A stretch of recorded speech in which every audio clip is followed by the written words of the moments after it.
नमस्कार दोस्तों, मैं राकेश वर्मा आप सभी का स्वागत करता हूं आपके अपने परिवार एसएन गुरुकुल पर।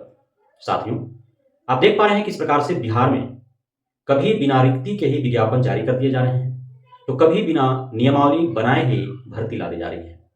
आज इस वीडियो में हम जो चर्चा करेंगे, आप जान करके हैरत में पड़ जाएंगे कि किस प्रकार हमारे आपके जैसे पढ़े लिखे बुद्धिजीवी लोगों को हमारे द्वारा चुने हुए अनपढ़ प्रतिनिधि कितना मूर्ख समझ रहे हैं, कितना बुड़बक बना रहे हैं, और हम और आप हाथ पर हाथ धर के बैठे हुए हैं और हम मूर्ख बनते जा रहे हैं। हम कतई उनका विरोध नहीं कर पा रहे हैं। पता नहीं क्यों हमारे हाथों में लग रहा है फेविक्विक सा इस प्रकार के चिपक गए हैं कि हम बढ़ ही नहीं पा रहे हैं उनके विरोध की ओर। आखिर क्यों ऐसा? क्यों उनके हर दिशा निर्देश नीति निर्णय को माने जा रहे हैं? क्यों हम विरोध नहीं कर रहे हैं? सोचने वाली बात है। साथियों, आपने देखा किस प्रकार से बीपीएससी टीआरई 3.0 बिना रिक्ति बताए ही विज्ञापन जारी कर दिए गए। 10 फरवरी 2024 से उन विज्ञापन के आधार पर आवेदन भी होने लगे। आवेदन 4.5 लाख अभ्यर्थियों ने किया और ऐसा बताया गया कि 87,700 कुछ पद जो हैं उसके विरुद्ध में यह निकला है बीपीएससी टीआरई 3.0।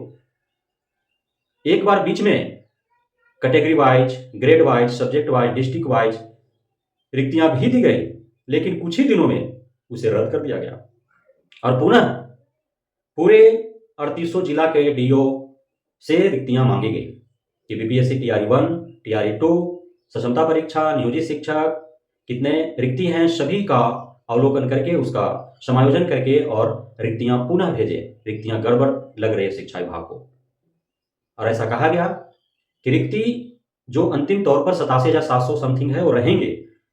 सिर्फ कैटेगरी वाइज रिक्तियां कम बेसी हो सकता है, ग्रेड वाइज घट बढ़ सकते हैं, विषयवार घट बढ़ सकते हैं, डिस्ट्रिक्ट वाइज घट बढ़ सकते हैं। और ऐसे ही आज 11 मार्च 2024 भी बीत चुके हैं। 15 मार्च 2024 को कक्षा प्रथम से 8वीं तक का परीक्षा होना है, लेकिन रिक्ति का कोई पता नहीं है। साथ ही 9 to 12 की परीक्षा कब होगी, जिसका आवेदन ले लिया गया है उसका भी कोई अता पता नहीं है।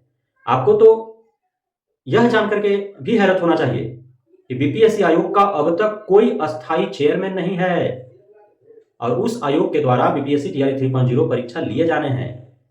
ऐसे ही नहीं इस प्रकार के आपको देखना पड़ रहा है इतनी अनियमितताएं। बिना रिक्ति के आवेदन, रिक्ति सूची रद्द, फिर परीक्षा, परीक्षा तिथि स्थगित, कब होगा परीक्षा पता नहीं, इस प्रकार के देखे जा रहे हैं। अब हम आते हैं मूल रूप से इस वीडियो में जो हमें चर्चा करना है, एक ऐसी भर्ती जो 2021 में घोषणा की गई, 2024 मार्च आ गए, अब तक आवेदन ही चल रहे हैं। 31 मार्च 2024 तक आवेदन होना है अंतिम रूप से। और आपको जानना चाहिए कि जिस पद हेतु ये आवेदन लिए जा रहे हैं 2021 से 2023 तक, उसका अब तक कोई नियमावली नहीं बना है। कुछ नियमावली नहीं है कि वो भर्ती कैसे होगा, कोई नियमावली नहीं है। योग्यता का होगा, अर्हता का होगा, पात्रता का होगा, उम्र सीमा क्या होंगे, एक्सपीरियंसेज क्या लगेंगे, कौन भर सकता है नहीं भर सकता है, आरक्षण का क्या रोस्टर है, कुछ भी पता नहीं है। और आवेदन हो रहे हैं। तो आवेदन जो चाहे बीपीएससी टीआरई 3.0 के लिए जो आवेदन शिक्षक अभ्यर्थी कर रहे हो या फिर प्राचार्य बनने के लिए, प्राचार्य कहाँ बनते हैं? कॉलेजेज में। तो चाहे वो प्राचार्य के लिए आवेदन कर रहे हो, सभी तो पढ़े लिखे बुद्धिजीवी हैं और वे मूर्ख बन रहे हैं। नियमावली नहीं है और फिर भी आवेदन वो कर रहे हैं, रिक्ति नहीं बताई गई फिर भी आवेदन कर रहे हैं। तो ये अनपढ़ नेता जब देश चलाएगा, राज चलाएगा, तो ऐसे ही देखने को मिलेगा। इसलिए वर्तमान राजनीति में पढ़े लिखे लोगों का होना आवश्यक है, नहीं तो इससे भी और दुर्दशा देखने को मिलेगा। तो आप सभी को मुबारक हो, बिना नियमावली के आवेदन करने वाले प्राचार्य अभ्यर्थियों को और बिना रिक्ति के ही आवेदन करने वाले शिक्षक अभ्यर्थियों को बहुत बहुत धन्यवाद हमारे साथ जुड़े रहने के लिए, बढ़ने के लिए, हम इतना प्यार देने के लिए, हम पे भरोसा बनाए रखने के लिए। जय हिंद।